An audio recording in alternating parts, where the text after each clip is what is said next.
Hello and welcome to the Sky Sports F1 podcast sponsored by Dropbox. I'm Matt Bacon to help me look ahead to the final three races of the season, starting with a trip down the strip in Las Vegas. Please welcome our very own David Croft. Crofty, how are you? Are your sequins packed? You're about to get on the plane, aren't you, tomorrow?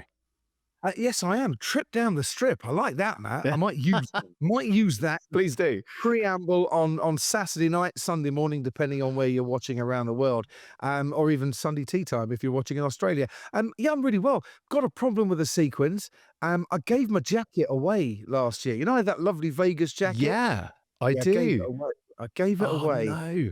And I know I gave it away for a really good reason, because the person who was wearing it actually looked better in it than I did. But I have no sequin jacket at the moment. I do have a brand new tux for Vegas, and I should be debuting the salmon pink tux on race day. But yeah, I need sequins. Matt, I need sequins. You're the man for sequins. Where do I get some? Look, I can't promise I can get you sequins for tomorrow, but I'm sure if we can find a guy in Vegas who can who can make you a lovely tux, a Is sequin Barry tux. Manilow still playing in Vegas? Yeah, If so, just go through his wardrobe. I'll write the Yeah. songs and he can give me the sequins. How's that sound, Barry? It sounds very good. Look, Crofty, I'm sure you look fantastic, whatever you're wearing. I'm very excited for this weekend. I think it's great to have F1 back. We've had a couple of weeks off. Just a quick bit of info on the podcast. It's a bit different this week. We've got a lot of people traveling early in the week, so I've managed to pin down Crofty, which is great. And then later on in the podcast, I'm going to be joined by Tom Bellingham. We're going to be talking all things Max Verstappen, how he's pretty much sewn up the World Championship and will probably do in Vegas, if not Vegas, in Qatar. We'll also talk about the Constructors Championship and where that can be won or lost over the next few races. But that's later. Crofty. I like that. You've gone back to the sequins again. Max has got the title pretty much sewn up. Like what you've done there. That's very good. Yeah, look, that was an accident. Well, it shouldn't be an accident, Matt. You know, you should tell the world that you actually prepare in advance for this and spend all weekend writing your best lines.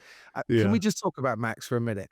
Yeah, if he wins in Vegas again, as he did last year, and goes on then to take the title, brilliant. Well done, Max Verstappen. What a fantastic performance. And to be world champion in a year where he's clearly not in the fastest car. You know, I think the performance of that Red Bull is somewhere between Max and Checo Perez, but more at the Max end than the Checo Perez end. But to do that when it's not in the fastest car, it's a brilliant, brilliant season. He is a phenomenal driver. And look, we talk a lot about Max and we talk a lot about, you know, off the track and forcing other people off the track. But let's actually spend a minute or so saying Max Verstappen, genius driver, fantastic world champion, deserves to be a four-time world champion. If he's got the car next year that can compete, will surely be a five-time world champion in the making as well. One of the greatest drivers ever to race in Formula One, and we should not let anything else detract from that.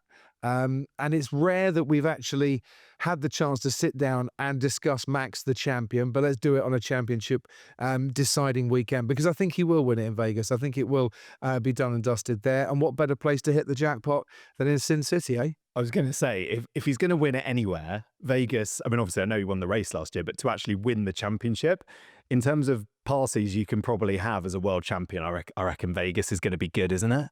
Yeah, absolutely. And it gives me another chance to shout what Verstappen's in Vegas stays in Vegas. And maybe what does Verstappen in Vegas will stay in Vegas. Who knows where he's going to go and party, but we've all got to get to Qatar in a bit of a hurry, quite frankly. But I'm sure he'll party, and I'm sure he'll take in exactly what he's achieved. And he's done, and I think will do, because he will become world champion this season, exactly what Sebastian Vettel did in winning those 4 titles. His first 4 titles won in consecutive years as well, which is no mean feat, given how young he was coming into the sport, given the impression he made on the sport when he first came in, and what he has done since, and that victory in Sao Paulo, his 62nd career win that moved him 62 points clear at the top of the championship, winning from 17th on the grid. He's won from 10 different places on the grid now, which is a record for Formula One. You know, these are stats that are stacking up now for Max Verstappen, and when he finally ends his time in Formula One, there will be many more great stats to go, I'm sure. I feel like, Crofty, you've been doing your notes today, right? So these stats are like right at the forefront of your brain, and you can just reel them off like that. It's very impressive. That's the intention. When we get to Yeah. Saturday night, hopefully they're still there. Yeah, fingers crossed. I'm sure they will be. Let's take a moment, shall we, to talk about Vegas. And it's been a whole year, hasn't it, since we were last in Vegas? Kind of, it's flown by. A lot has happened in Formula One in that time. But in terms of, let's cast our mind back, shall we, to FP1. Do you remember? Well, you remember it very well. It was probably the longest working day of your career. Yeah.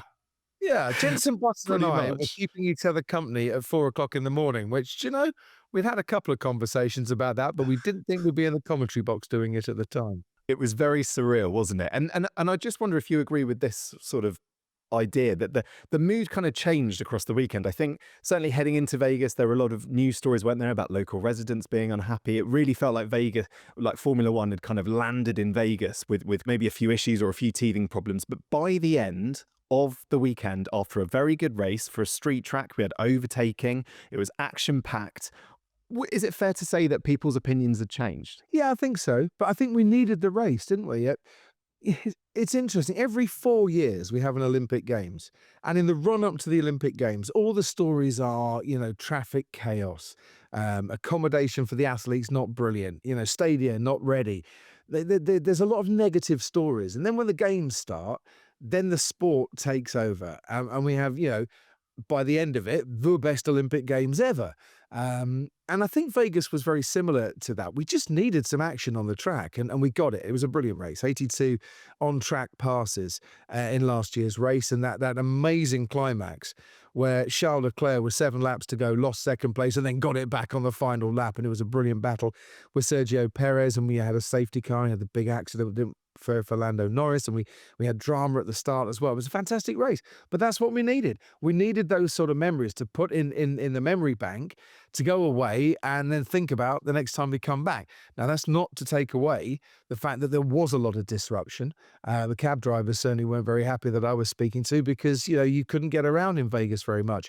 But you're going to get that with a street race. And obviously the Grand Prix brings in a lot of money to Vegas on that particular weekend. So, the local officials weigh up the cost of staging the Grand Prix against, what we're bringing in.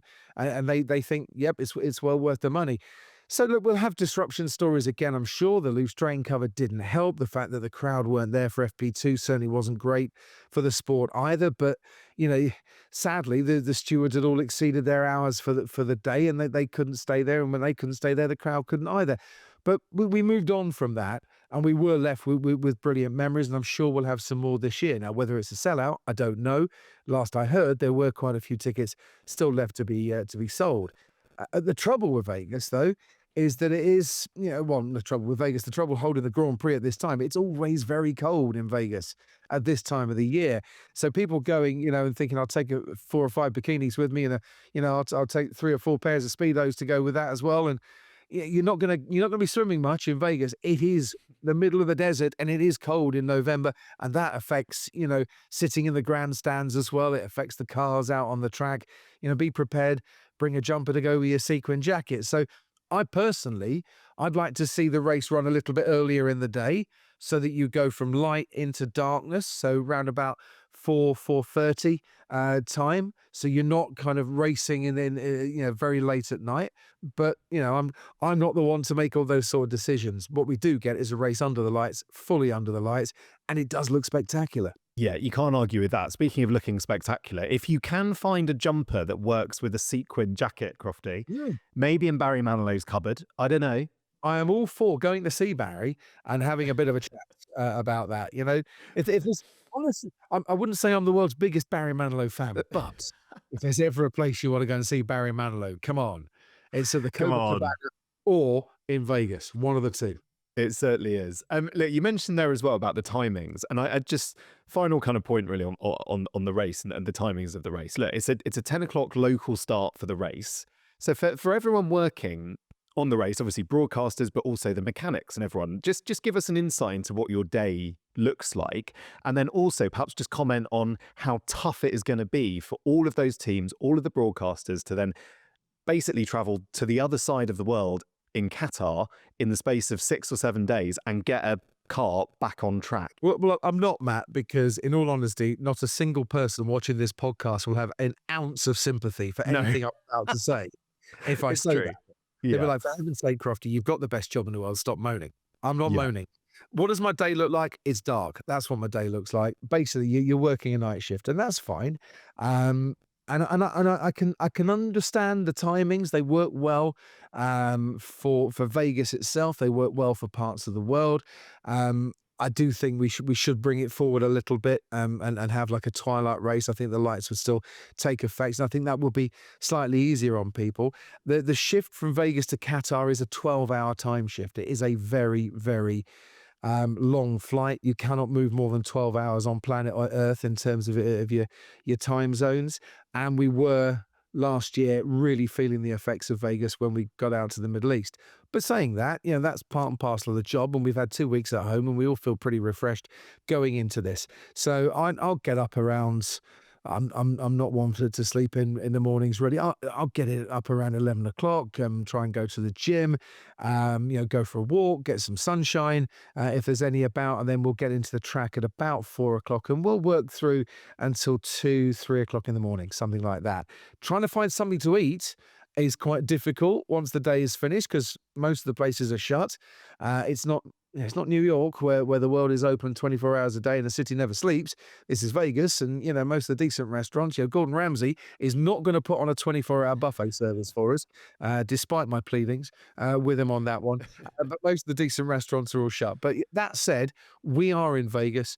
We are staying at a hotel that overlooks the Strip. It is Disneyland for adults, quite frankly. Absolutely love the place. And Formula One, I think Formula One belongs in Vegas. I really do. I think it's a really good synergy, if I can use that word and not crack up and in spite of myself on that. Hate the word synergy. Sounds like we're in a marketing meeting, but it is a good fit. The entertainment capital of the world and the loudest, fastest, sexiest sport on the planet, they should go together, and they go together very well. They certainly do. I guess also, I was probably coming at it as well from the mechanics point of view. I mean, because they were worked really hard in Brazil. Yes, they will have had 2 weeks off, but that's a brutal start to a triple header at the end of what has already been the longest season in Formula One's history. It's intense, isn't it? It is, mate. And next year, I think we go Austin, Mexico, week off, Brazil, Vegas, if I'm right with the calendar, and that seems a better way to do it with a week off in between. And look, it is hard, it is tough. The sport has taken steps to make life better for the race teams. When I first started, people were sharing rooms. People were going into the factory in between races, mechanics, truckies and that, were going into the factory. That doesn't happen so much now. We've had, 2 good lengthy breaks before these triple headers so that people can have a rest. We have a winter shutdown coming this year for the first time as well, where nothing happens in Formula One for that Christmas week to go with the 2 weeks in the summer. So yeah, we have a more congested calendar, but things are better in terms of the working conditions. The curfew has really helped as well. People are pulling all-nighters in Vegas because they're working all night, but they're not pulling all-nighters and getting no sleep. There's plenty of chances for sleep because the curfew has now come in to restrict the working on certain days leading up to the race, and all of which I think is a real positive for the sport. Very much look forward to what's going to happen out on track this weekend in Vegas. Before I let you go, Crofty, I just thought I'd run through a couple of big stories really that have broken since we were last on air in Brazil.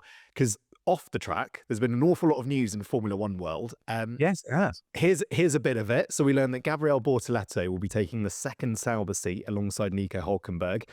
We learned that the days after the Brazilian Grand Prix, Brazilian driver going in. We thought we might learn that over the Brazilian weekend. Apparently not. But anyway, there you go. So that was the big news out of Sauber.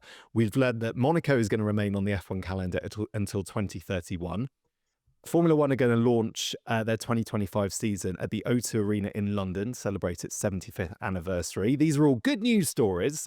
Yes. But I do want to draw your attention to a couple of other stories that have come across or been in the news since we were racing in Sao Paulo. We learned, didn't we, that all 20 drivers have signed a letter to Mohammed Ben Sulayem calling out his response to the swearing saga. You'll remember that Verstappen swore in a press conference a few months back. He was then given essentially community service, and the drivers have rallied around and asked Ben Sulayem to consider his tone and language when talking about member drivers in a public forum or otherwise. But we have also learned, and this is perhaps most important for this weekend out in Las Vegas, that the race director, or the ex-race director now in Formula One, Niels Wittich, has stepped down from his role with immediate effect. Publicly, he's stepped down. Sky Sports News' Craig Slater understands he's been sacked, essentially. No one seems to know why that's happened. And with 3 races left of the season, Crofty, the timing is probably what's making everyone very curious and very interested as to how this has happened at such a critical point in the season. First and foremost, he hasn't stepped down. He has been sacked. He's admitted that himself, and he's gone on and said that to various journalists. And you're not going to, the FIA are not going to let the race director go if he wants to go, with 3 races to go, if there's no reason behind that from the FIA standpoint. Because to bring in a new race director, and Rui Marquez has done very well in F2 and F3, but has never been the race director in F1. To do that before a street race, before Vegas, under the lights, with all the possibilities that something could go wrong, with all, you know, a race that calls for experience, a race that calls for a calm head, and a race that calls for someone who's not doing the job for the first time. I find it crazy. I really do. And I don't know what's happened between the FIA and Niels Wittich. I don't know what has caused the FIA to sack their race director and to get rid of him with such immediate effect. But to do it before Vegas does seem a little on the strange side, to say the least. And I'm not saying it worries me, because I don't want to give the impression I think that Rui Marquez is going to do a bad job. I don't know if he's going to do a bad job or a good job, to be honest. And I'm sure, that the FIA think he's up to the task, and I'm sure that, he will do the best possible job he can. But you need experience in these things. This is a high pressure weekend. So, I hope nothing goes wrong. I hope, we get a fairly smooth weekend where we haven't got loose drain covers, or we haven't got tarmac breaking up, or we haven't got multiple crashes. I really do. It could be a bit of a baptism of fire for the race director on this one. But why is the FIA have dispensed with the services of their race director? Their compliance officer has gone as well. It's kind of like the night of the long knives at the Place de la Concorde, and in Geneva. People seem to be leaving. I don't understand why. The drivers, meanwhile, are writing a letter to the FIA president. Good, the drivers are united. They're agreeing on some things. I'm sure they've got other things they could be agreeing on, that they could be talking to the FIA about, as it's swearing in a press conference. But you've got to start somewhere. And I'm not saying I think the FIA are right. There's a balance here, isn't there? If you're in the heat of the moment, you're in a race, and you swear, yeah, it gets bleeped out. That's the heat of the moment. To do it deliberately in a press conference, you kind of know what you're doing there with that one. If you're not apologizing straight away, you're kind of doing it and taking whatever's coming your way as a punishment. But I just don't understand the Niels Wittich scenario. If they weren't happy, if they were going to replace him at the end of the season, bring someone in to shadow him for the next few races. If something has gone on that demands he gets replaced straight away, then that's fine. These things happen. People get sacked, and we don't always find out why. But it does seem a very strange time for this to happen. Commercially as well, just the timing is just so interesting, isn't it? Las Vegas, Formula One, the commercial rights holders of F1, the biggest probably singing and dancing weekend of the whole entire calendar. And the FIA and F1's relationship has been a bit fractious, to say the least, hasn't it? So it feels like, what a weekend for this all to be kind of coming to a head. I mean, I don't know. It's true, but the FIA shouldn't be worried about the commercial side of the sport, really, and the commercial side of the sport shouldn't really be getting involved with the governance of the sport, because they are 2 separate entities, and that's what the European Union decided all those years ago. And why you have the 2 sides to it. We'll find out more, I'm sure, over the weekend, and we'll certainly ask those sort of questions. But and I had a message. Someone sent me a message saying that Niels Wittich had been sacked about an hour before the news came through last week. So, and Craig Slater, because he is that news hound, chased up the story and and got the truth out of it. Monaco, I think, by the way, great that Monaco is on the calendar for another 6 years.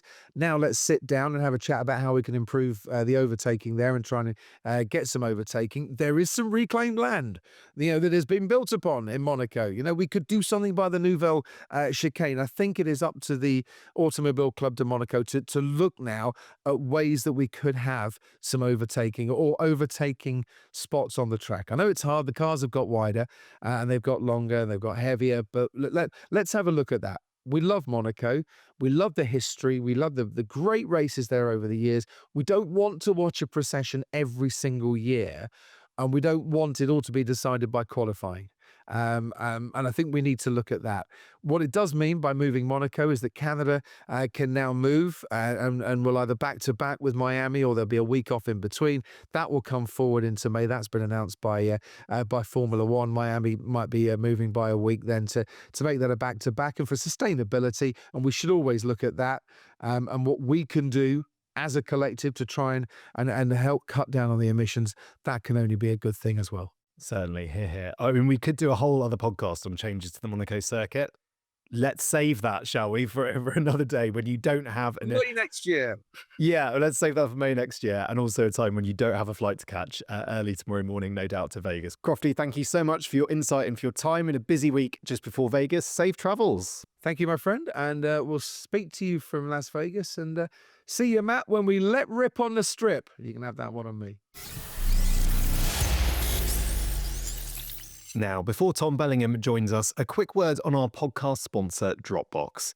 In Formula One, as soon as one race finishes, the focus shifts to the next, with the team reviewing terabytes of data after every Grand Prix. In a sport where milliseconds can make all the difference, sifting through this content is a race between races. As an official technology partner of the McLaren Formula One team, Dropbox helps them quickly search and manage this vast amount of content and data. With Dropbox Dash, the team can find the information they need in an instant, reducing time spent searching.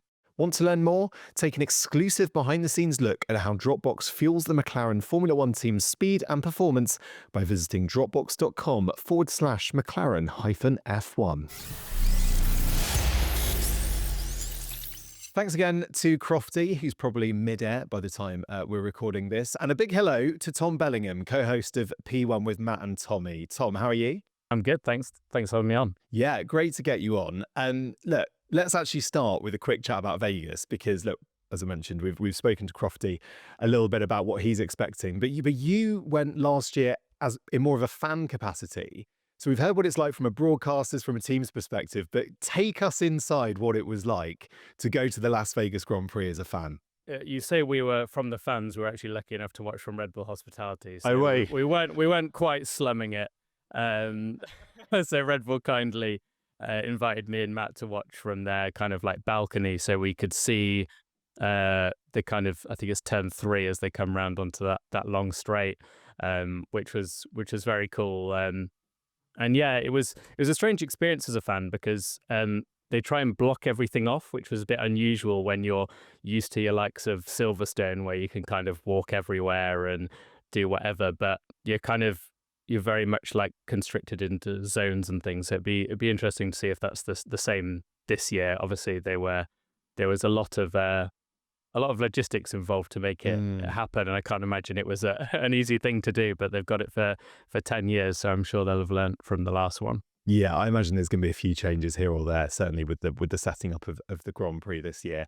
And now I've got you on. A couple of things we're going to talk about. The first thing really is just reflect on Max Verstappen's season and kind of how it's gone for him, because it's really had highs, but it's also had lows. And as we sit here, it's likely he's going to win his 4th World Championship this weekend in Las Vegas. How are you reflecting on this season for Max? It's been a very unusual season, because I think at the start of the year, if you look at the kind of 4 wins from 5 at the start of the year, and arguably in Australia, if you hadn't have had his car failure, you probably would have won that as well. And we were looking like it's going to be another 2023. He might even win every single race. And then the form really did dip down throughout the season. McLaren obviously took that massive leap forward in Miami and looked like they had a better car, definitely since Miami. But as we got into the middle part of the season, and particularly after the summer break, Red Bull were really on the back foot. And I mean, Max's form of finishing races fourth, fifth, second, sixth was just so unusual for him, because even when he didn't have a championship winning car, he was still winning. He hadn't gone, I think it was since 2020 or something, that he'd gone without winning a race for 10 races, which a lot of other drivers would absolutely take. But Max Verstappen, it's unusual for him to go that long. But I think it was very much, it's a strange title fight where he kind of built that lead at the start, and then it always looked like McLaren could get there, but they never quite got there. And then obviously Brazil, with how that completely flipped, and going from looking like it was going to be a massive shift towards McLaren and Lando Norris, and instead went completely the opposite way, where arguably he could not even turn up for the last 3 races and he might still win the championship. How far gone it is now. He only needs a handful of points to do it. But it's a very impressive campaign, but I think couldn't be any more different to the one that he had last year, where he just dominated throughout the whole season, because absolutely wasn't the case this year. I was kind of going to ask you as well, is it, in a weird way, is it his cleanest and most convincing season to date in terms of the win? Because I guess all of them before, 2021, obviously we know what happened there. Then he's had this hugely dominant car, which, let's be honest, no other team has been able to get near to Red Bull over the last couple of seasons. This year, we have had McLaren and Ferrari who have been able to get close to the Red Bull. So I think when he eventually does win his 4th world title, there's not many, I don't feel like anyone can detract away from what he's done on track. He has won it fair and square. Would you agree? Yeah, it's funny how it's panned out, that I think even in 2023, which I think is unfair, but you had exactly the same narrative with Lewis Hamilton when he was dominating, and Michael Schumacher, that there's this thing in Formula One where people like to dismiss these drivers because it's like, oh, it's just the car. And, Verstappen did something last year that no other driver managed to do, to win that many races, almost win every single one in an entire season, go on these massive win streaks. And I think, there was, of course, people going, oh, well, it's just the car. Of course, he's going to win every race. It's easy for him. So for him to have almost a completely different season this year, where I think at times, the McLaren definitely hasn't been an absolute dominant force. I think it's been the best car throughout the year, but it's not, I think the Red Bull, there's been moments where the Red Bull could even been the 3rd best car. And we're going to see Max win the championship, could even be quite comfortably if he carries on and extends his lead further, or Lando doesn't take too many points out of him. And he's going to win the driver's title when his team finishes 3rd in the Constructors title, which I think has only happened 3 times in the history of Formula One. So it's almost like answering of his critics. All people said, well, you can only win a dominant car. And now he's going to win the championship where he hasn't had that at all. So, he's had a good car underneath him, and he had a great car at the start of the season. But I think it's so impressive that he's just maximized all the points that he's kind of been able to do, even when the car was completely on the back foot and we were thinking that McLaren were going to, completely catch them. And of course they have in the Constructors, but Max has somehow through his great driving has managed to basically keep the lead quite healthy, really, for what it is. And perhaps even more impressive when you consider what's been going on off the track at Red Bull. We obviously had all the issues at the start of the year. Then there's been this kind of ongoing, in recent weeks anyway, this sort of ongoing issue with the FIA and the swearing saga. There seems to be quite a lot of stuff around Max this year that could have knocked him off course. But yet every week he turns up and he delivers the best that he can. And the best that he can is clearly enough to win a world championship. I mean, how impressed have you been with his sort of laser winning mentality focus on getting the job done? Yeah, I think the best champions kind of put those difficult races behind them. I mean, we can't shy away from the fact that maybe, Hungary was not one of his finest races, for example, or I think Azerbaijan, but it's only a handful of races really where he's not delivered what the car could, and is obviously completely trounced his teammate this year who's struggling massively. And I think the most impressive thing, and this is the case for all great champions, is that they can take all that negativity and when they're on the back foot and the pressure, and it could easily get to them, but they actually elevate themselves even further. And I think a great example of that was Brazil, where after qualifying, it looked like we were going to get a massive point swing towards Lando. Verstappen was, of course, unlucky with the red flag, so he couldn't qualify well. And, of course, he was absolutely fuming about it. Lando's on pole. And many other drivers in that situation could just be like, oh, this is ridiculous, and not be able to kind of elevate themselves and do something incredibly impressive. And for Max, or not even the next day, because it was qualifying in the morning, to get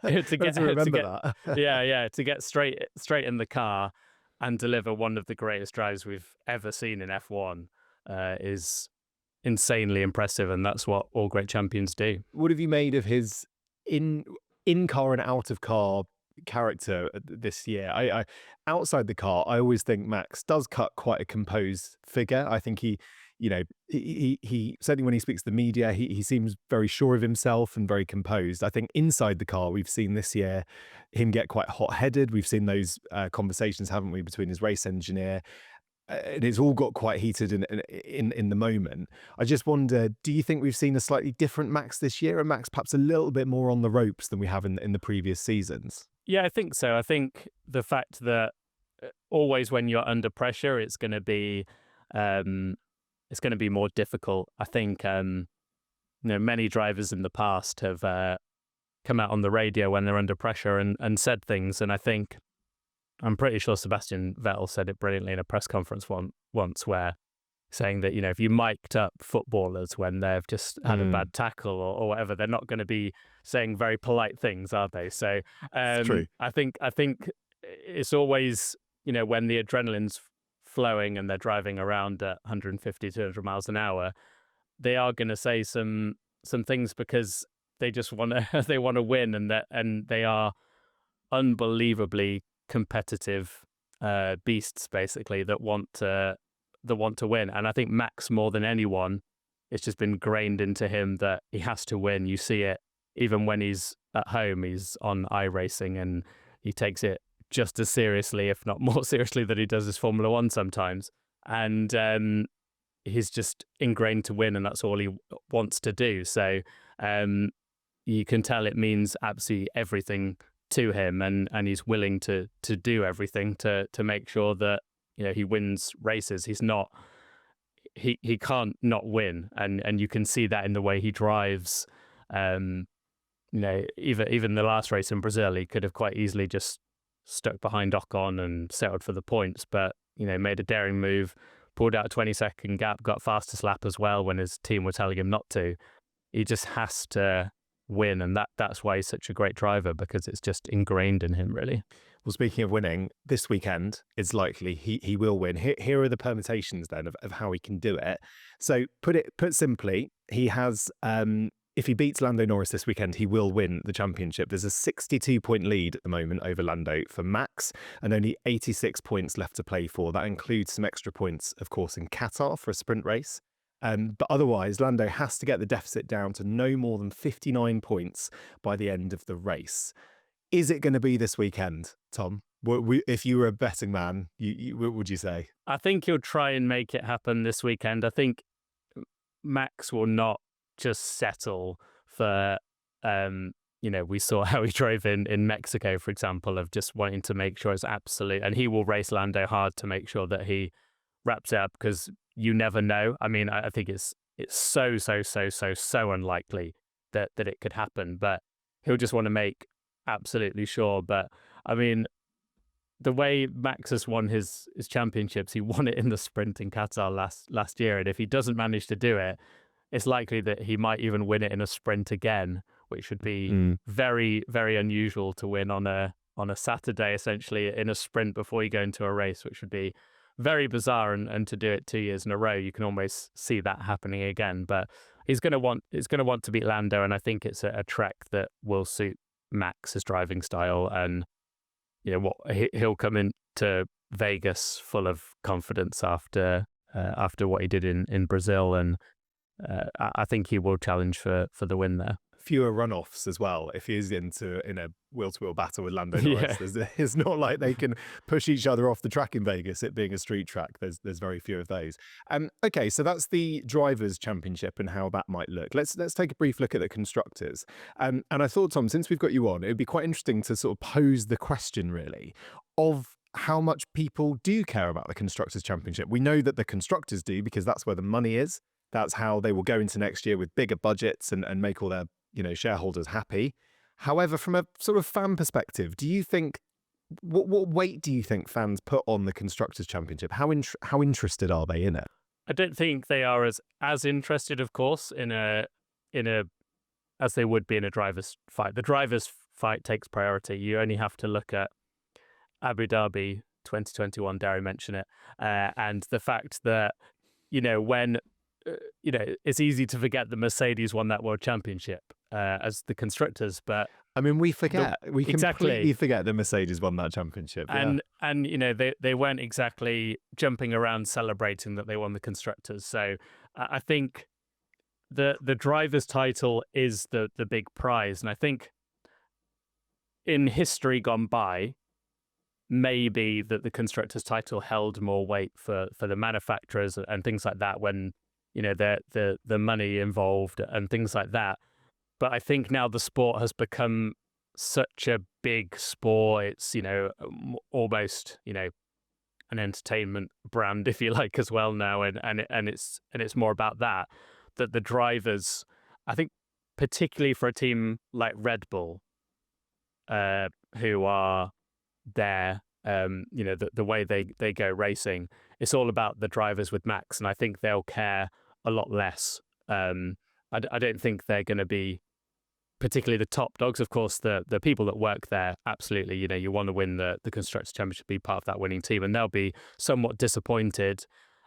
But I think the top dogs at Red Bull and just generally like the reaction, they'll be much happier with Max winning the Drivers' Championship, and if they finish third, then kind of so be it.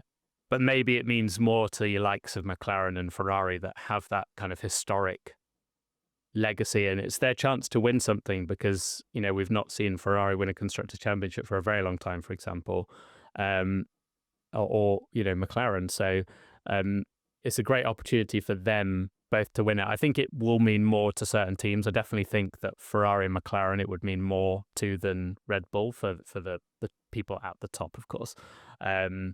But it definitely is going to be an interesting end to the season. How many seasons have gone by, with the exception of like 2021, where it feels like everything's over and there's not really much to play for, and Formula One have to push a narrative where it's the battle for fourth in the championship and no one really cares that much.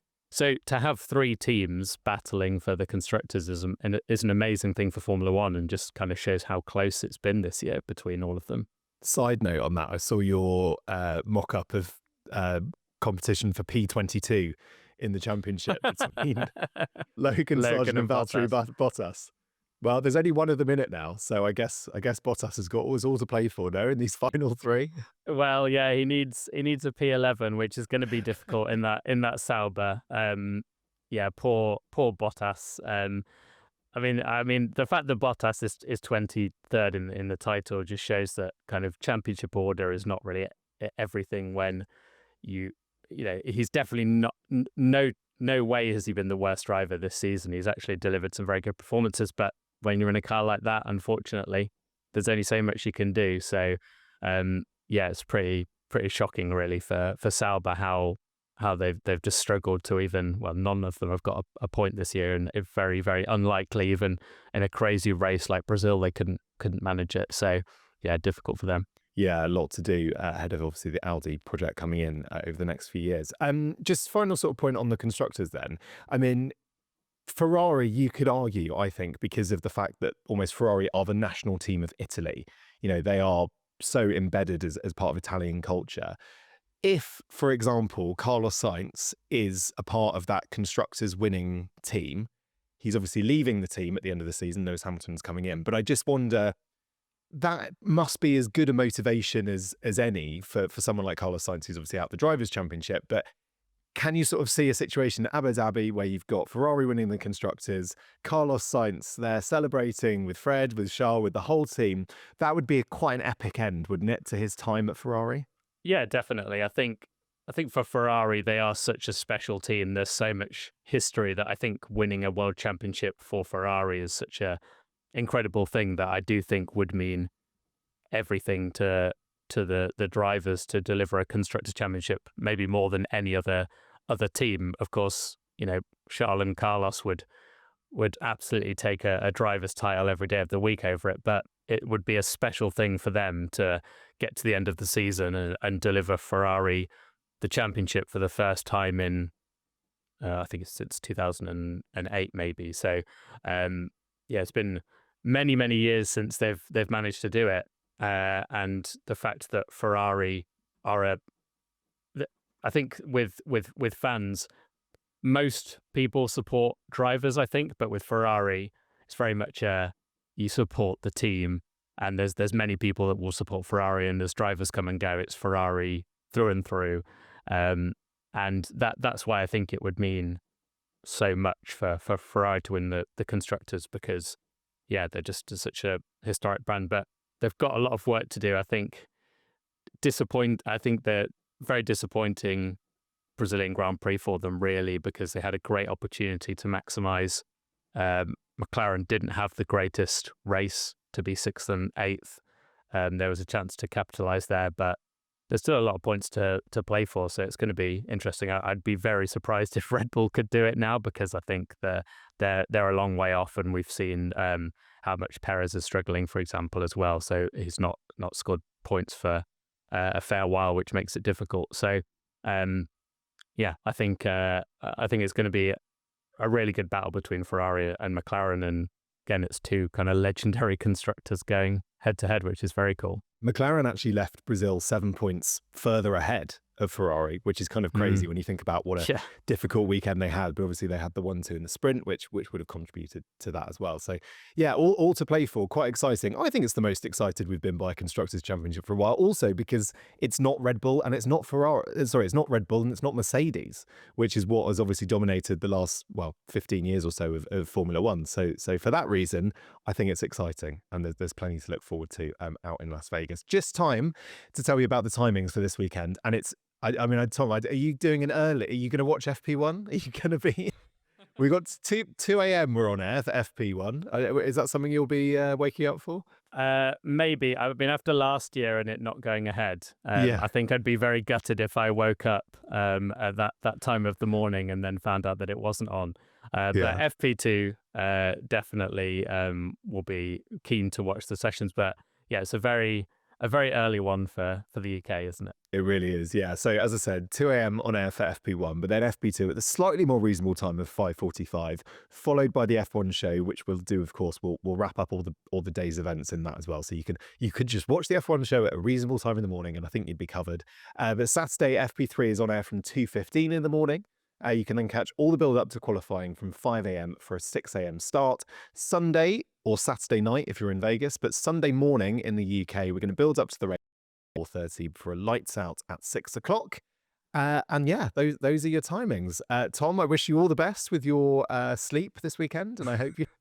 Thank you very much. I hope if you do get up early, it's worth it for FP2. Certainly, I hope we get some good action. We'll be back as always next Tuesday to look back at the Las Vegas Grand Prix. Hope you can join us then. Bye for now.